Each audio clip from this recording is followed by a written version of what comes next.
Jeff Jackson died 3 months after he changed my life. Now, don't get me wrong. I wasn't the reason Jeff Jackson died, but I was one of the core reasons why he was alive. See, that particular morning, I was late to school. Nellie and Bessie made sure of that. Now, Nellie and Bessie, they were my 2 Holstein cows, milk cows. Every morning, every evening, I would milk those 2 cows by hand. And on this particular morning, Nellie and Bessie, they got out of this ramshackle corral I had them in next to our house, and they went across the street. They went across the railroad tracks. They went through the empty canal, and they got out into the fairgrounds. See, I literally lived on the edge of town. Fairgrounds were my playgrounds. Well, Nellie and Bessie thought they were their playground as well. So I went over there, and by the time I got them rounded up and I got them back into that ramshackle corral, school had already started. I was late. I didn't have time to go in and get cleaned up and take a shower and put on clean clothes, so I hoofed it across town. It was about a mile across town. Now, it wasn't uphill both ways. It was just a mile across town. But I hoofed it across town, and I got to school, and it was just before the first period was getting done. And I was kneeling down at my locker to get my books out, and all of a sudden the bell rang.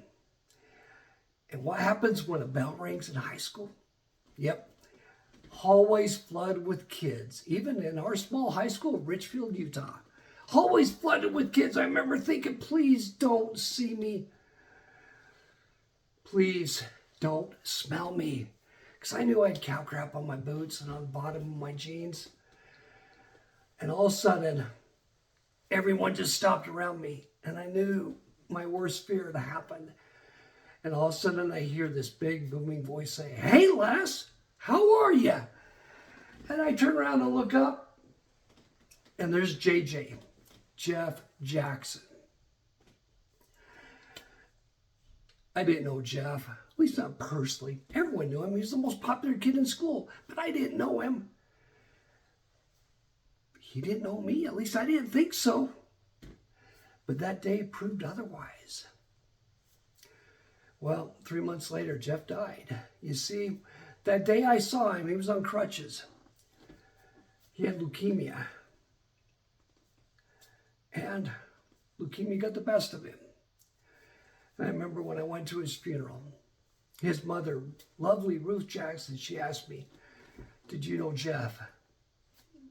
And I don't remember what I said, but I remember what I felt. No, but he knew me.